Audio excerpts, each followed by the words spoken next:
It's the end of season 3, and I thought, let's do something a little bit different. Let's give you a little something extra for an incredible season wrap up. So today, you're going to hear 3 unheard conversations all in one episode. So not only are you getting a longer episode than normal, but you're also getting 3 amazing and insightful conversations all in 1 week.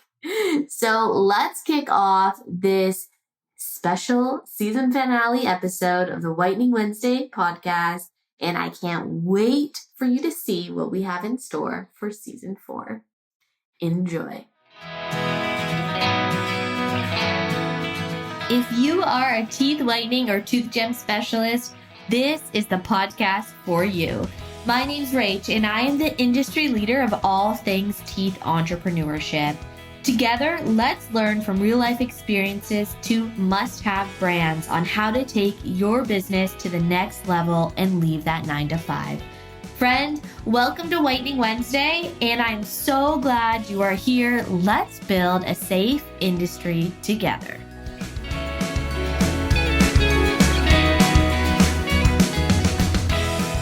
Before diving into this week's episode, let's take a moment to thank our sponsor.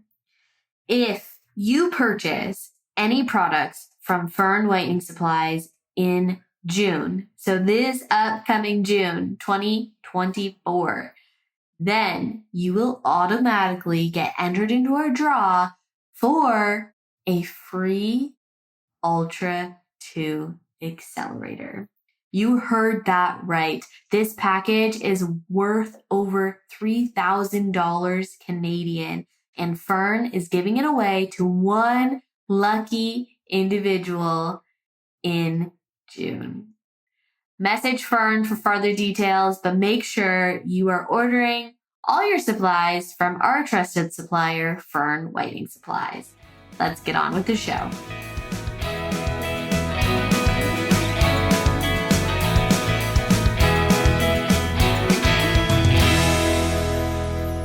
What have you loved about starting a teeth whitening business? Yeah, hey, I'm so glad to be here. Thank you for having me. There has been a lot of upside to the whole business. It was actually something I've thought of doing for a long time. I got into dental hygiene and graduated in 2009. Amazing. And since doing hygiene, as I'm sure you're aware, a lot of patients, at the end of your whole spiel about proper hygiene and brushing, all the things, they just want to know how they can get their teeth a little bit brighter. So finally, I decided I was going to venture out and try this teeth whitening thing on my own. And through that, I've made some amazing connections, met some amazing people, both small business owners and patients. So it's been so great. And of course, it's always rewarding when you hear people say, you know what, I've never been able to smile confidently. And now leaving your chair, I feel so much more comfortable on showing off my smile. So that's always a really gratifying moment. Right? Because it's such a tiny thing, I think, especially as dental providers and teeth whitening technicians, we kind of forget about that it can be just such a simple little tweak. Like, think it's non-invasive, it's not hard. We don't really think about how it can have that much of a difference. But for some patients who have been so self-conscious about their smile, whitening is such an easy fix, right? Absolutely. Absolutely. It's very easy. It's very simple, non-invasive, like you said, limited sensitivity. Like you can do it in, just an hour, and walk away with a brighter smile. Now, it'll be interesting to see, how was your journey, especially coming from the dental background? I know I felt a little shy about mentioning it when I was thinking about doing it on my own, doing it outside of the office. I wasn't sure how it was going to go with our professional community at the time. How was yours? Was yours pretty supportive, or did you kind of hold back for a little bit too? I definitely held back at the beginning because I felt like maybe it wouldn't be successful. And I wouldn't want people to turn around and be like, oh yeah, I told you. it wouldn't work outside of the dental practice. Or yeah, I just kind of was really reserved about it. And I did feel quite shy, to be honest. And I felt conflicted about talking about it to patients as well, because I didn't want to step on anybody's toes. So I actually did bring it up with some of the dentists I worked with, because one, I work in two different practices, two dental offices, and I mentioned it with them. And one of the offices actually doesn't offer teeth whitening chairside. So they were really wonderful at allowing me to promote my business at the office. The other one was totally okay with me doing it, just didn't want me to share the news with the patients, which is totally understandable because, as you know, chairside whitening can be quite expensive in the dental office. There's an overhead. So I think that was a deterrent as well for them to obviously have me promoted in the office. So I was totally understanding and happy to, just have the support of them behind me for doing it. So that's how that started. But it definitely took time. I didn't jump right into it. It was like a slow progression in. Very slow, very slow. A lot of talking with other people. Have they heard about anyone doing this? Did they know anyone on starting it and being successful with it? And I think one of the main things was we didn't really get a lot of information on teeth whitening as a dental hygienist, right? Like I didn't really learn too much from the dental community about teeth whitening. It was very much self-taught. 1,000%, right? It's like one tiny little chapter, you make some take home trays, and there's what you've learned about teeth whitening. And that was that. Yeah, absolutely. Yeah. But they didn't really break everything down. Yeah. Right. So I don't know about you, but my experience definitely when I started playing around with different products was I went through so many different vendors. I spent so much money on just trying to figure out, okay, what works, what doesn't work, what gels do I like from a percentage standpoint, what gels do I like from like a texture standpoint. Like I wasted so much time and money just because there wasn't really at that time different companies that were standing out on social media or had the background of that, it just made sense. Like I have found in the last couple of years, it's been a lot easier to find a lot of, different pathways, roadmaps on how to do this. But I feel like we probably started around the same time when we had the few dental brands that are very, very big, very, very expensive. And there was no way we could provide that outside of the office. So it was like, absolutely, let's try, product A, B, and C and see what happens. Absolutely. I can totally understand where you're coming from because I felt like I was on a very similar path. Yeah, absolutely. So when you started, did you start in your home and is your studio still in your home? So I actually started mobile. Amazing. Because I didn't feel comfortable, I guess, working out of home. I didn't really have the space at the time for doing it at home. Yes, it is a home space now, but I started as a mobile teeth whitening tech. So I would go around and come to you. And that was my thing. That's why I started with the name Smiles on the Go. It was more of a transport, like I'll make it easy for you. I'll come to you. Yeah, it worked really well though. Like it was really great. Such a great idea. And I've personally never done it that way. So I'm so glad that you mentioned that because I get lots of questions all the time is, oh, if I go and do a pop-up like at someone's home, what are like the safety concerns I should be worried about? Or is there anything specific that I need to bring? How did you find that did you screen your patients or was there just certain areas that you were like, I'm not going to go to? Like, how did you kind of play into safety going into someone's home as a young female? Yeah, I know. There was definitely that concern too. I did do a bit of a screening and I did have them fill out a questionnaire before I arrived. I needed to have a certain kind of setup. I needed to know that I'd be close or have an outlet at hand. I actually would bring a zero gravity chair with me just in case they didn't have an area that worked where they can be semi-supine, like not, I just found that you couldn't really do proper teeth whitening with someone upright. Like the idea sounds so great, but then the dribbles just, and it just completely ruins the whole experience. So the zero gravity chair worked phenomenal for when I needed it. Yeah, I would screen them before a little bit. Yeah, but I only had great experiences. I can't say that anything came up that I felt uncomfortable. It was really good. And I worked a lot on referral. So that helped a lot too. That's really good to know. And I know the listeners that are listening that are thinking about doing mobile or doing mobile are going to love you sharing that tidbit of information because, I mean, it definitely makes sense. If you can get a service that comes to you, I mean, there's definitely lots of perks to that. So it's a great business model, 1,000%. So what I also noticed on your website was also, first thing is your website's beautiful. Great job. It looks so good. So, talk to us about the loyalty card because another question I get all the time is since teeth whitening isn't a return service very quickly, like most aesthetics is, like lashes or nails or waxing.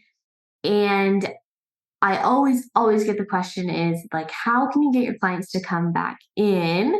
And we did a membership at our studio, and I see you're doing a loyalty card. Looks like we're kind of doing something similar. How did you find, or how do you find the loyalty card works, and kind of what is your setup there?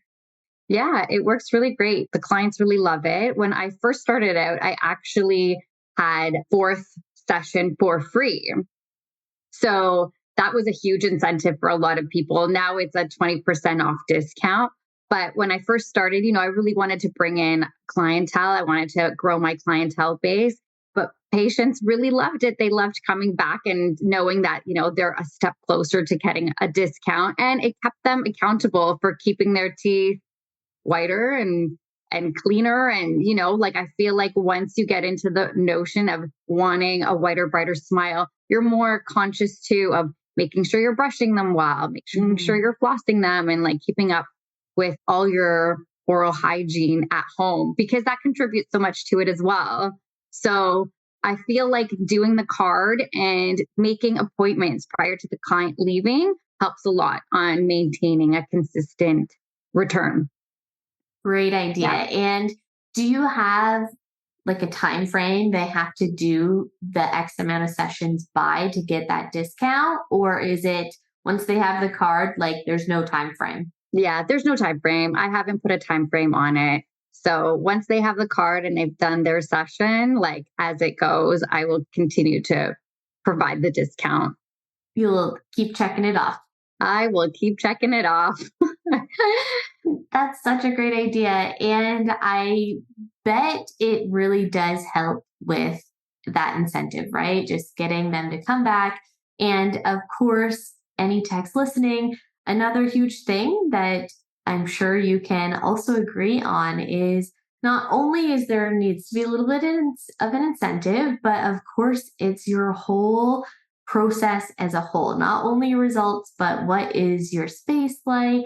How is the treatment performed? Yeah. What's your environment like? Your vibe? That's really big too, right? I mean, you've seen it even just as service providers in the dental field. There's a lot of service providers that if you unfortunately give a bad service, they're not going to come back for that cleaning. Oh, yeah, 1000%. Yes, I agree. 100%. So, yeah, I try to make it as comfortable as possible. I try to get a lot of feedback from my clients and what they liked, what could have been improved. So, yeah, and I think sometimes it's not even just about the teeth, it's just creating a good relationship with these clients, getting to know them. I love making notes too. I've always done that, even in the clinical setting, like, oh, has a wedding next weekend for their like for their friend, for their brother. So it's always nice and appreciated, I think, when you bring that back up and, you ask them about it, like, oh, how was your friend's wedding last I saw you? And so it's nice to create that rapport with them. I think that resonates well. 1,000%. And that also ties into just that extra piece of customer service too, right? 1000%. Yes. Yes. And clients, I mean, I'm sure you as well love when you go and have a service and you just feel like it's for you. It's not like a general service, which is always a bonus. So I also see that you have consults, which great Yes. idea. Do you find that that gets utilized quite well? Yes, I feel like when I first started, it was a little bit more popular. It's not as popular now, but I've had people come in for a consult and actually stay to do the whitening, which was a great way to pull people in.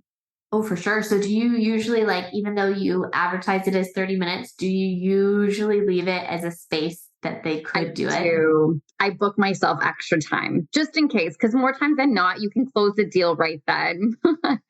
So it's nice to give yourself that extra time because more times than not, I think that client will end up staying and going ahead. They're already with you, they're in the setting, and if they feel comfortable, more likely than not, they'll end up staying and doing the treatment. Yes, for sure. Now, did you always do the consults or was there a period when you didn't do them? No, I actually did not always do the consult. So there was a period of time where I did not. So a lot of the times I would ask the questions before meeting with a client again, because I started as a mobile service. So I would do a lot of the True. screening in question form before I would meet the client, just to make sure that A, they were a good fit for teeth whitening, right? And B, that I know what I'm getting myself into. That's No true, surprises. right? Where can our listeners reach out to you? Where's the best place? Yeah, so you can find me through my Instagram page. My handle is at My Smiles on the Go, or you can reach me at my email info at mysmilesonthego.com. You can find all this information on the website, which is www.mysmilesonthego.com. So good, so good. So, Matina, thank you so much for coming on the show. Is there any last piece of info that you would have for that fellow teeth whitening tech that is a little tip of wisdom or something that you wish you knew when you started? What's a little piece of golden nugget that you could pass off to the industry? I would say just dive right in, don't be shy, get out there, talk to people, reach out to people. There is a huge community out there. And I feel like, don't hold back. I feel like that would be the best word of advice. Ask the questions, get out there, and yeah, have fun with it. Have fun with it. So true. So, pretty much like if someone tells you no, go do your own research and figure it out, right? Yeah, absolutely. There is definitely a market for it. There's a huge market for it. And yeah, don't let anyone stop you. So good. Well, thank you so much. And listeners, thank you for listening to another episode of Whitening Wednesday.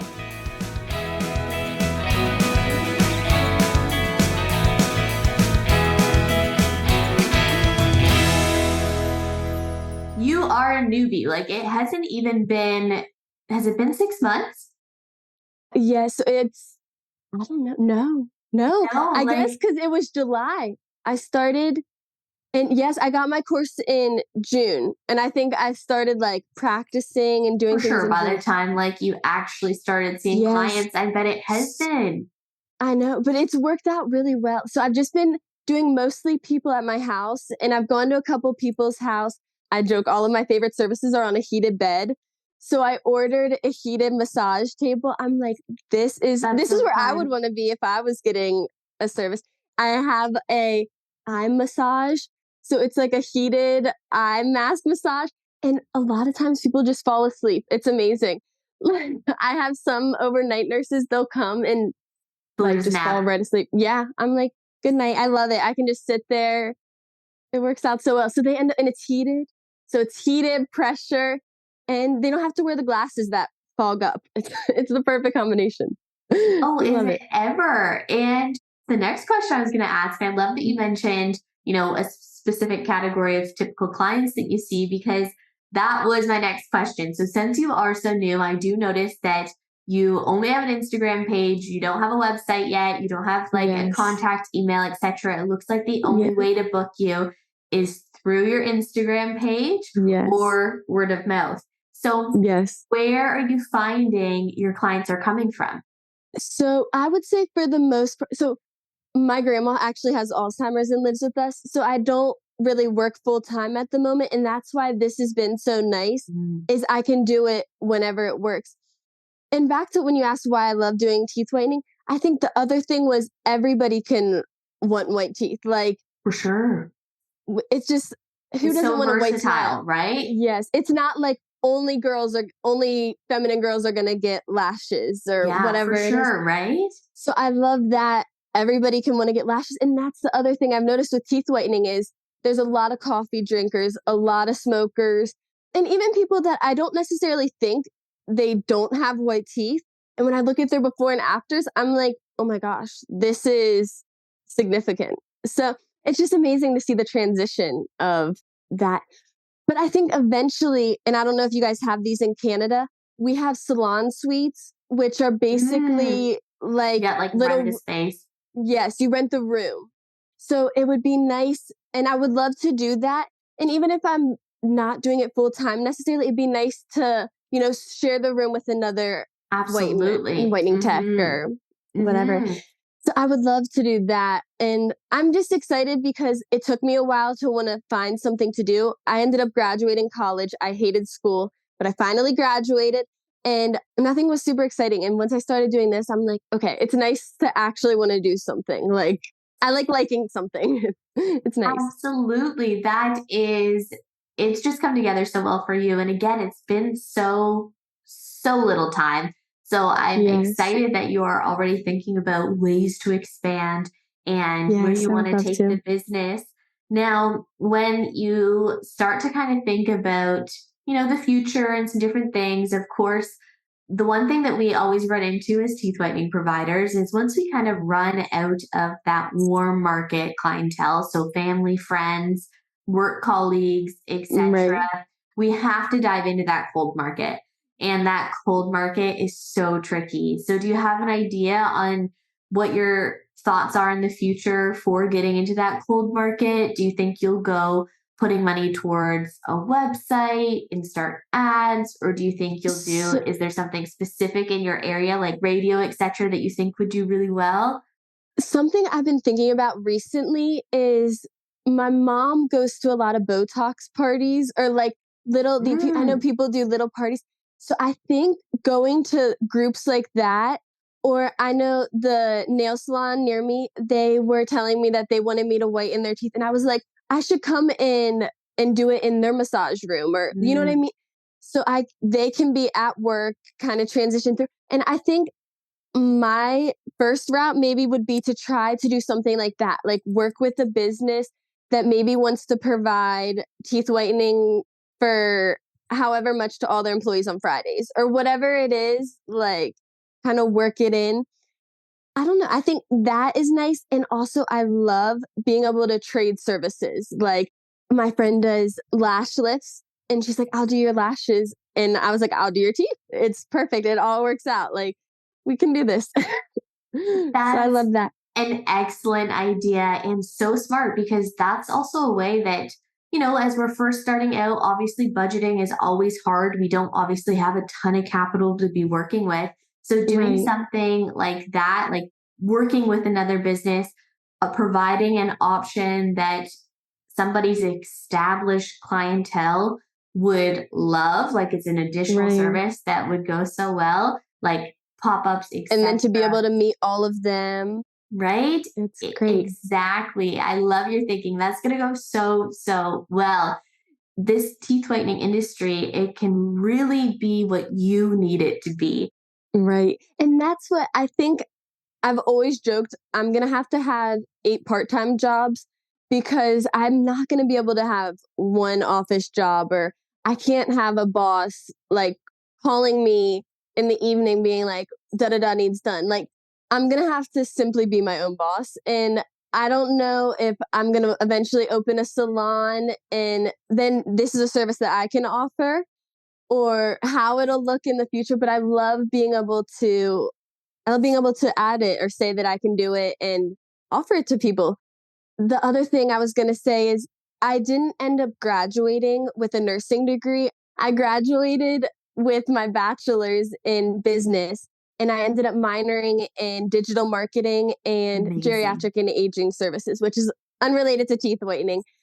But I love that in a sense, I'm putting my degree to use For with sure. I can be able to play around with the digital marketing and, I got Canva. I'd never even heard of Canva. I'm like, it's fun just to kind of play around and yeah, be able to make a name, make a brand. It's fun.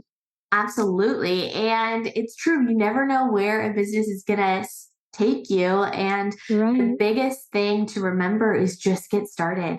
Like, I think a Right. year from now, you're going to be so thankful that your last year self did it, right? Right. That It's you like got started.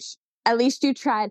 And I mean, that being said, I tried like 100 things before this that I didn't like. I have stones from when I thought I was going to be a massage therapist and like scrapbooking stuff. Like there's many different things, but I think once I found this and like I said, medical cosmetic, it's okay. I can like this. It's something that I can look forward to scheduling and I think people will like as well. Absolutely. And a great reminder that just because you went to school for a certain area doesn't mean you have to stay in that area. I mean, I dropped Right. out of 3 programs. I didn't finish different Right. post secondary education routes either. And it clearly just came from kind of something similar to you, where it's like, I just didn't feel fulfilled or it didn't align. So, I mean, our winding roads are going to take us to where we need to be. And along the way, we're going to pick up different experiences. I mean, education is really from experience at the end of the day. So, Right. it's incredible to hear your story. So, Charlotte, we can't wait to Thank you. watch your business continue to grow. Again, Oh, it's so new. You have so much growth coming ahead, I can imagine, thank which is you. amazing. So, tell us, where can we follow along on your journey? And what's one tip you Yay. have for a future or fellow teeth whitening tech? Oh, okay. My first of all, my Instagram is cosmetic teeth whitening tech, which I'm very excited. Once like was making my account and that was available, I'm like, no way. That's it. I'm like sold. That's my Instagram. And I guess a tip would be just to try it. I mean, like we were talking about, there's no shame in trying it. If you don't like it, oh well, but you don't know until you try, which sounds very corny to say, but you really don't know until you try. So I guess you just have to try it. Well, thanks so much, Charlotte. This is going to be so helpful and so inspiring for our listeners listening. So, thank you again for coming on the show. And those of you who are listening, thanks for listening to another episode of Yeah. Whitening Wednesday. Thank you. So nice to see you. Nice to meet you.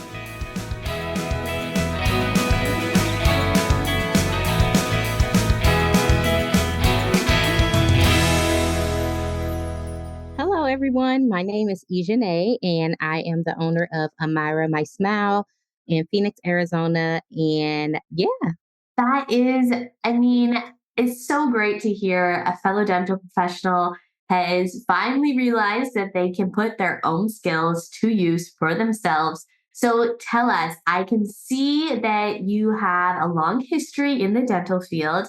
And even if I'm reading this correctly, you even have some history of teaching. So right now you are a professor. yes, absolutely. So I am a professor at Arizona College, and I'm instructing the dental assistant portion in their allied health college at the Glendale, Arizona campus. That has got to be so fun and so rewarding, but at the same time, I can imagine very busy. So I'm curious. I've taught here at a college here in Canada, dental assisting in the past.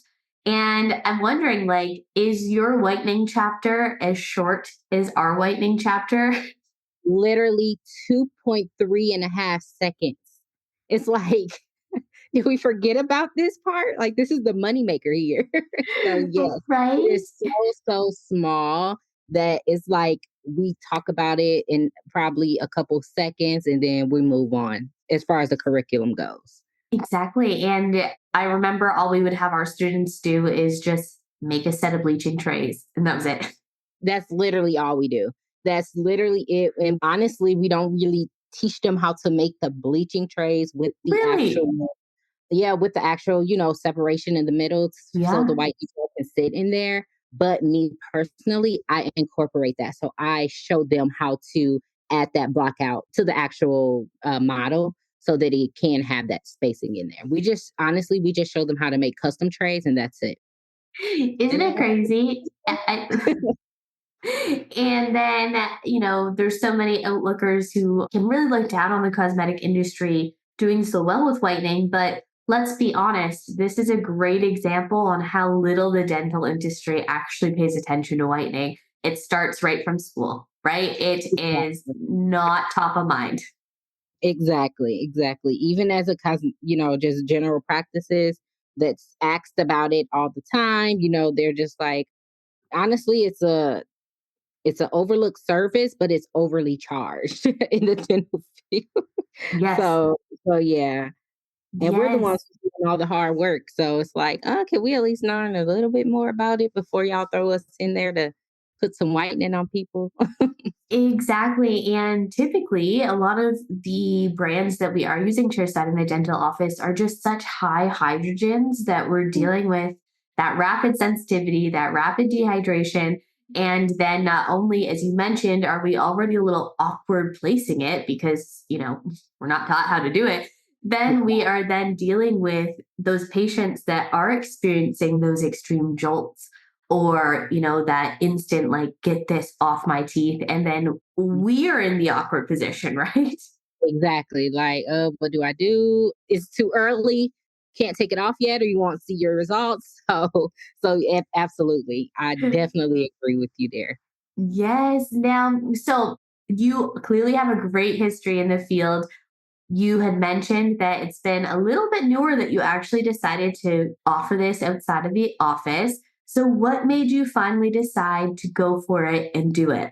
I seen it being done the wrong way. Mm. If that's a good way to put it. I don't want to make it seem like I'm raining on anyone's parade, but I seen it being done by people who weren't in the dental field. So I'm like, why don't I, as a dental professional, take something that I'm confident in, I do every day because I did work in a cosmetic dental office. So we did apply whitening more than often. And I'm like, if they're doing it with no credentials and no license, why wouldn't I do it? And I'm credentialed and licensed. So I kind of just put that foot towards faith to start my journey of entrepreneurship. And so far, it's been okay. So I think That that's really it. Just making sure that if it's getting done and people are investing their money into it, that they're investing into it with a reasonable source and getting it done with the results that they're expecting. Oh, for sure. And that is a great highlight that you're really emphasizing on the safety of this of the Hmm. service as well, because that is unfortunately why unregulated industries are looked down upon so much, is because since they're unregulated, there definitely are lots of shenanigans that go on from different providers for sure. So where did you start? Are you in home right now? Are you renting a space? Where did you start with your business? So when I actually initially started my journey, I found out that I was with child about 2 months later. So I started renting out a space. However, morning sickness, all the stuff that comes with pregnancy started to hit me at once. So I actually let the space go. My daughter is now 4 months. So now I am going to renew another lease that's a little bit closer to home actually Friday, and I will be able to start working in the space January 1.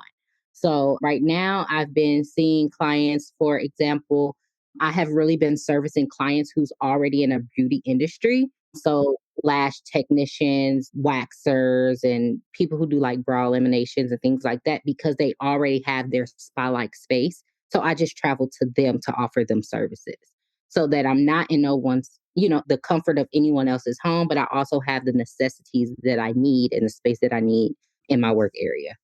Yes, that is so smart. And plus, you're networking with potential referrals, right? Exactly, yes.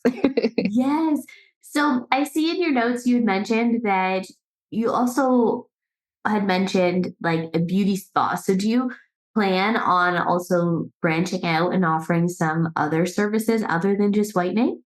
Yes, so I do want to offer like just smile enhancements. So like and see how that plays out, because I'm curious if, say, a provider, like a client, would lean towards getting those services done more with the idea of whitening. Like maybe whitening will be what they come to you for, and then they decide to add on something like that, like a minor chip, etc. They'll do that at the time. Or if it will be kind of reverse, where they'll find you for that inconvenience that they have, that small inconvenience, and then they'll piggyback whitening onto it. So it'll be interesting to see once you get going and rolling, what comes first, the chicken or the egg, and which one will be your chicken and which one will be your egg. Exactly. So, what are some things that you have been doing? You've talked about how you've been networking with other providers in different service areas, but where else have you been starting to market or advertise? Are you still staying pretty like warm market, like family, friends, etc.? Or have you had a chance to kind of think about, different advertising routes you might go, etc.? What's kind of your game plan to get bums in seats as the new year rolls around? So I have been speaking with, of course, the clients that I have rendered services to. I have reached out or started my campaign on Google. Amazing. I've started a style seat. Booking is for booking. Honestly, it's not for promotions, but they do offer a promoting service. So I have registered on there to kind of get those loose ends and just get my booking website out. Honestly, I'm going to just start doing more footwork. Going to different events, going to different outdoor markets so that they can see my face and hear me before they see me on the internet. So when they do see the internet platforms, it's like, okay, I know who that is. I've met her. Because a lot of times you get overlooked on the internet because no one have ever saw you in person. But if they see your actual face and see that you're a real person and that you're not, oh, I don't know how it is in Canada, but in America, it's a lot of scammers. Mm, So there's a lot of people who fake like literally accounts. everything. Like they will fake food. Like they will fake that they're cooks if they can. So just seeing a visual person actually being able to see me in the flesh and then seeing me post on the internet, I feel like that will draw more clients because they will be able to reference and say, okay, she's an actual person. She's not just trying to get a deposit and run off with the deposit and not offer my service. So I am going to start that in Arizona. It doesn't get too cold in the wintertime and it's much cooler than summertime. So I feel like around this time is the best for me because I'm not going to be as uncomfortable, I should say, that due to just the extreme heat that we Oh, for have sure. here.